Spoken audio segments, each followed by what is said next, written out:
اور ہاتھ آنکھوں کو لگ گیا اور مرچوں کی تکلیف ہوئی.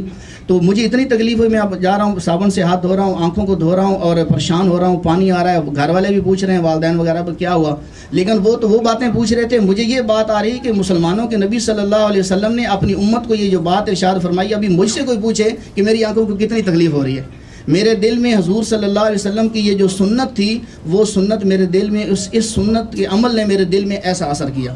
اور بعد میں عالم بننے کے بعد میں نے یہ حدیث بھی پڑھ لی. حضور صلی اللہ علیہ وسلم نے فرمایا, من تمسک بسنتی عند فساد امتی فلہ اجر مئۃ شہید, کہ جو آدمی میری سنت کو, ایک سنت کو, ساری سنتوں کو نہیں فرمایا, صرف ایک کو مضبوطی سے پکڑ لے گا, اس کو 100 شہیدوں کا ثواب ملے گا. اور آپ حضرات جانتے ہو کہ ایک شہید کو کیا اللہ تعالیٰ اجر عطا فرمائیں گے جنت میں, اور بغیر حساب کتاب کے جنت میں جائے گا. تو خیر ایک یہ بات تھی, ایک سبب, پہلا سبب یہ ہوا. اس کے ساتھ ساتھ دوسرا یہ میں نے اپنے استاد محترم سے سنی تھی بات, کہ مسلمانوں کے نبی صلی اللہ علیہ وسلم کے سامنے جب کھانا رکھا جاتا تھا, اگر کھانے میں کوئی ایسی بات ہوتی جو ان کی طبیعت کے موافق نہیں ہے, کھانا پسند نہیں تھا, تو آپ صلی اللہ علیہ وسلم اس کے کھانے کا عیب نہیں نکالتے تھے کہ مرچ زیادہ ہو گئی ہے, یعنی نمک زیادہ ہو گیا ہے, یا یہ چیز زیادہ ہو گئی, یہ چیز صحیح نہیں ہوئی.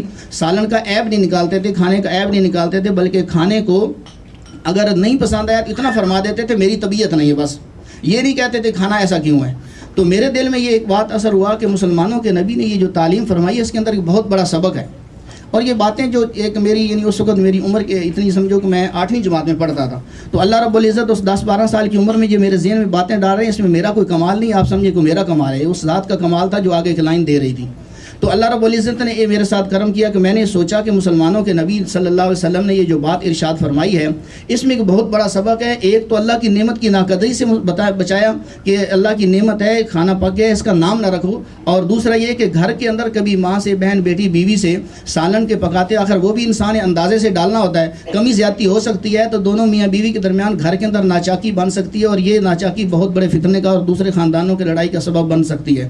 تو حضور صلی اللہ علیہ وسلم نے ایک بڑے فتنوں کو روکنے کے لیے, اللہ رب العزت نے آپس میں محبت پیدا کرنے کے لیے حضور صلی اللہ علیہ وسلم کی زبان سے یہ بات دلوا دی, کہ عمل سے بتا دیا. مجھے یہ بہت بات پسند آئی اور میں نے اپنا عمل بنا لیا. گھر کے اندر جب بھی کھانا والدہ پکاتی تھی, کبھی سالن جو ہے وہ طبیعت کے موافق نہیں ہوتا تھا, تو میں نے کبھی نہیں کہا کہ امی جان آپ نے آج یہ کیوں چیز پکائی ہے, فلاں دال یا فلاں گوشت کیوں نہیں پکایا. تو میں خاموشی سے روٹی لیتا اور دودھ کے ساتھ یا کوئی اچار, جو بھی چیز دوسری ملتی, میں خاموشی سے کھا لیتا. جبکہ دوسرے بھائی تو انہوں نے اس بات کو سوچا نہیں ہوگا, اس وجہ سے وہ اپنی طبیعت کے مطابق بات کر لیتے تھے. تو میرے دل میں یہ دوسری بات تھی جو بظاہر دیکھنے میں چھوٹی سی لگتی ہے, لیکن میرے لیے تو یہ زندگی بدلنے کا سبب بنی ہے. اور اس کے ساتھ ساتھ جو تیسری بات, جس بات نے میرے دل پر ایک اسلام کی طرف رغبت کا اثر ڈالا, وہ یہ تھی صحابہ کرام کی زندگی. مجھے اس وقت جو کتابیں اتنی زیادہ, وہاں ویسے تو گاؤں پورا مسلمانوں کا ہے, ہمارے گھر تو تقریباً 10-12 ہوں گے جو سکھوں کے وہاں رشتہ دار رہتے ہیں. تو میں نے یہ پڑھا تھا کہ حضور صلی اللہ, یعنی سائنس, ہمارے جو سائنس ٹیچر تھے وہ پڑھاتے تھے H2O, پانی کیسے بنتا ہے, CaCl3 وغیرہ, اس طرح کی چیزیں فارمولے بتاتے تھے. تو میرا یہ ذہن سوچتا تھا کہ ہمارے جو سائنس ٹیچر ہیں, پہلے یہ اس لیسن کی تیاری کرتے ہیں, وہ تیاری کر کے وہ سمجھتے ہیں, پھر ہمیں وہ سمجھاتے ہیں. جب ہمارے سائنس ٹیچر صاحب نے ہمیں بات سمجھا دی اور ہمیں وہ سمجھ آ گئی, تو اس سے معلوم ہوا کہ استاد محترم جو ہیں وہ اپنے پڑھانے میں کامیاب ہوئے. تو میں نے اس بات کو سوچا کہ حضور صلی اللہ علیہ وسلم کو تو نبوت ملی, اللہ کی طرف سے تھا, وہ کامیاب تھے, دیکھنا ان کے شاگردوں کے ساتھ کیا ہوا. تو صحابہ کرام کی زندگی کے چند واقعات میں نے دیکھے کہ جس میں اللہ رب العزت نے ان کے لیے ایک بہت بڑا انعام عطا فرمایا. اسی سائنسی تجزیے کی بنیاد پر میں نے حضرت صدیق اکبر کا واقعہ جو پڑھا غزوہ تبوک کا, کہ حضور صلی اللہ علیہ وسلم نے فرمایا کہ آپ, یہ موقع آ رہا ہے ایک جنگ کا, اس کے لیے تیاری کرو. تو حضرت صدیق اکبر نے سب کچھ لا کر حضور صلی اللہ علیہ وسلم کے قدموں میں ڈھیر کر دیا, اور خود ٹاٹ کا لباس پہن لیا. حضرت جبریل امین آئے, انہوں نے حضور صلی اللہ علیہ وسلم کو سلام کیا, اور حضور نے پوچھا صلی اللہ علیہ وسلم نے کہ آپ نے ٹاٹ کا لباس کیوں پہنا ہوا ہے. تو حضرت جبریل امین فرمانے لگے کہ صرف میں نے نہیں پہنا بلکہ سب فرشتوں نے پہنا ہوا ہے. تو حضور صلی اللہ علیہ وسلم نے پوچھا کہ کیا ہوا. فرمایا کہ اللہ رب العزت نے آپ کے حبیب کو سلام بھیجا ہے, اور یہ فرمایا کہ اے فرشتوں, آج میرے حبیب کے حبیب یعنی حضرت صدیق اکبر نے ٹاٹ کا لباس پہنا ہے. مجھے یہ ادا اتنی پسند آئی ہے, میری خوشی اسی میں ہے کہ تم سارے فرشتے ٹاٹ کا لباس آج پہن لو. تو میں نے یہ سوچا کہ آخر ایک شخص کے عمل سے, حقیقت میں عمل تو بہت بڑا تھا, اس میں کوئی شک نہیں, لیکن ایک شخص عمل زمین پہ کر رہا ہے اور اللہ رب العزت اس کے لیے پورے نظام کائنات کو بدل رہے ہیں. آخر کوئی وجہ ہے, یہ اس شاگرد کی اور اس استاد کی دونوں کی اعلیٰ کامیابی کی نشانی ہے. اور اس کے ساتھ حضرت بلال رضی اللہ تعالیٰ عنہ کا واقعہ جو میں نے پڑھا کہ حضرت بلال رضی اللہ تعالیٰ نے جو اذان نہیں دی, تو اذان نہ دینے کی وجہ سے اللہ نے سورج طلوع نہیں کیا. تو یہ مشہور واقعہ آپ حضرات نے سنا ہے. تو ایک شخص اذان نہیں دے رہا, دی تو اذان ہی نہیں, اس میں کوئی شک نہیں کہ اذان ایک بہت بڑا مقام رکھتی ہے, لیکن اذان نہیں دی تو انہوں نے اللہ رب العزت نے نظام کائنات کو بدل دیا. تو یہ جو باتیں تھیں کہ صحابہ کرام کی کامیابی, اور اس طرح مجھے تو یہ 2 باتیں اس وقت ملی تھی, لیکن اس کے بعد تو میں نے ہزاروں باتیں صحابہ کرام کی کامیابی کی پڑھ لی. تو اس بات نے میرے دل پہ اثر چھوڑا.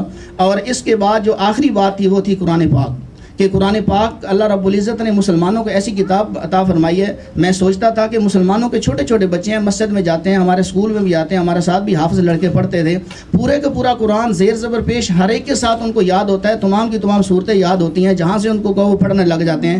آخر اس کی کیا وجہ ہے کہ ہم ایک اسکول کی 4تھی کی 5ویں کی چھوٹی سی اردو کی کتاب ہوتی ہے, اس کو زیادہ سے زیادہ 30-40 صفحات کی ہوگی یا 100 صفحات کی ہوگی, ہم اس کو یاد نہیں کر سکتے. اگر کرنا بھی چاہیں تو شروع سے لے آخر تک بالکل لفظ بلفظ ایسا نہیں ہو سکتا. کوئی اگر کرنا چاہے گا بھی تو نہیں کر سکتا. تو ہمارا گرنتھ جو ہے, آخر اس کو کیوں نہیں یاد کرتے ہمارے سکھ لوگ؟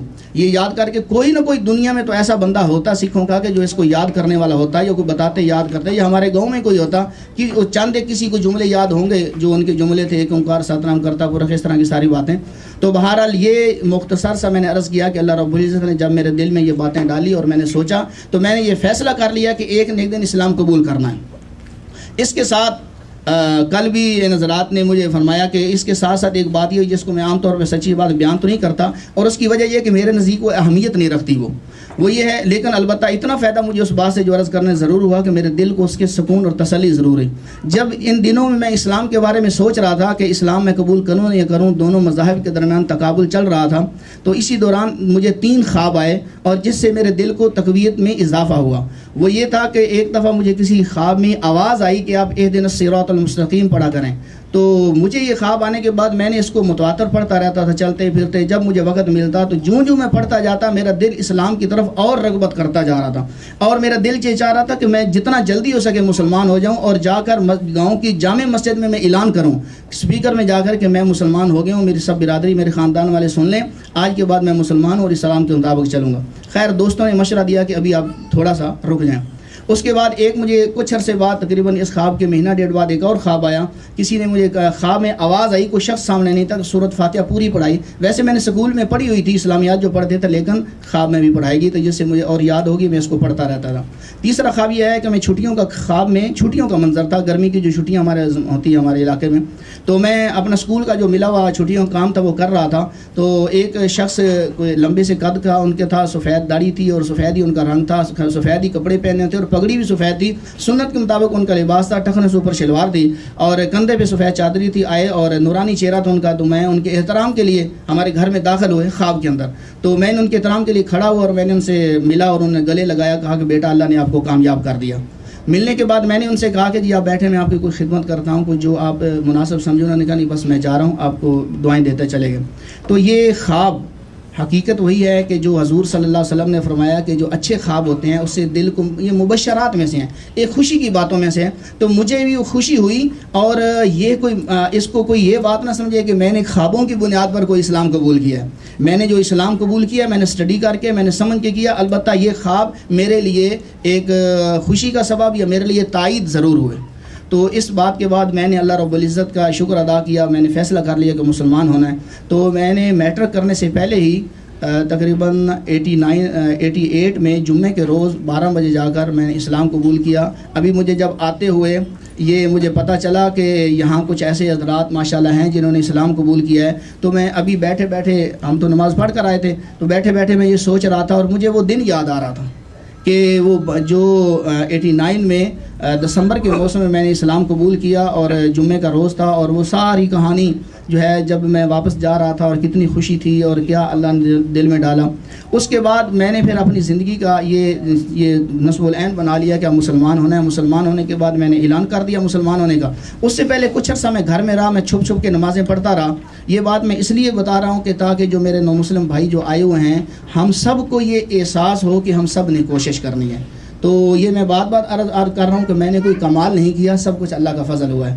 تو میں نے نمازیں جب میرے یعنی صبح میں اٹھ کر ایسا کرتا تھا, جو کھیتی باڑی ہمارے گاؤں کے قریب تھی, چادر لے جاتا تھا, وہیں میں چادر بچھا کے فجر کی نماز ادا کرتا تھا.